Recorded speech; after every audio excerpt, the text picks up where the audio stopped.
আজকে আমাদের আলজবেরা হসপিটালে মধ্যরাতে একটা বাবু হয়েছে, আলহামদুলিল্লাহ মেয়ে বাবু হয়েছে।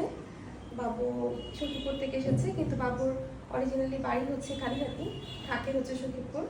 তো বাবুর মা, এটা 3 নম্বর বাবু, এর আগেও 2টা নর্মাল ডেলিভারি ওনার, এই জন্য খুব তাড়াতাড়ি হয়েছে। আসলে কষ্ট তো সবারই হয়, ওনারও কষ্ট হয়েছে, কিন্তু প্রথমে নর্মাল ডেলিভারি হতে, প্রথমবার নর্মাল ডেলিভারি হতে যে কষ্ট হয়, তারপরে বাবুগুলোতে কিন্তু এত কষ্ট হয় না।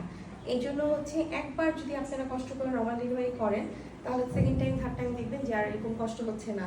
ইভেন বার একটু ছিঁড়েও নাই, একটা সেলাইও লাগেনি।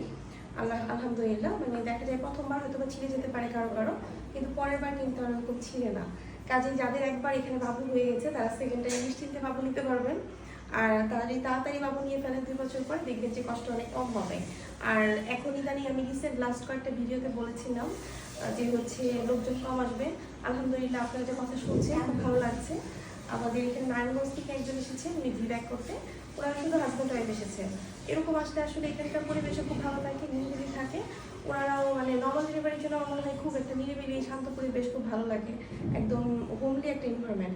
আর যেটা বলবো, আপনারা যখন ব্লাড ব্যাংক থেকে ব্লাড নেবেন, কালকে আমরা যে টেস্ট করলাম, আমাদের প্যাথোলজিস্ট যে আছে কখনোই ব্লাড ব্যাংক থেকে ব্লাড আনার পর টেস্ট না করে দেয় না। ও দেখা যায় স্ক্রিনিং, প্রপার স্ক্রিনিং করে টেস্ট করে দেখে নেয়। কালকে আবার সে রিপিট টেস্ট করতে গিয়ে তখন দেখে যে এইচবিএস পজিটিভ, যেখান থেকে ব্লাড এনেছে। তো আলটিমেটলি আমি নাম বলতে চাচ্ছি না কোনো জায়গায়, কারণ আমি নাম প্রকাশ করতে চাই না। তো যেখান থেকে আপনারা ব্লাড ব্যাংক থেকে ব্লাড আনেন না কেন, ব্লাড আনার পর অবশ্যই আবার প্রপারলি সব টেস্ট করে দেখে নিয়ে তারপর ব্লাড দেবেন, কারণ নিজের সেফটি সিকিউরিটি আগে। হয়তো কিছু টাকাটা খরচ হবে, কিন্তু সেফটি সিকিউরিটি যদি আপনি মেনটেন না করেন, আজীবনের জন্য কিন্তু ভুগতে হবে। কাজে এরকম ভোগান্তি যাতে শিকার না হন, এই কারণে আমার এই কথাটা বলা যে যতই তাড়াহুড়ো হোক না কেন, আবার রিপিট একটা টেস্ট করে নেওয়া। তো ভালো থাকবেন, সুস্থ থাকবেন, আল্লাহ হাফেজ, আসসালামু আলাইকুম।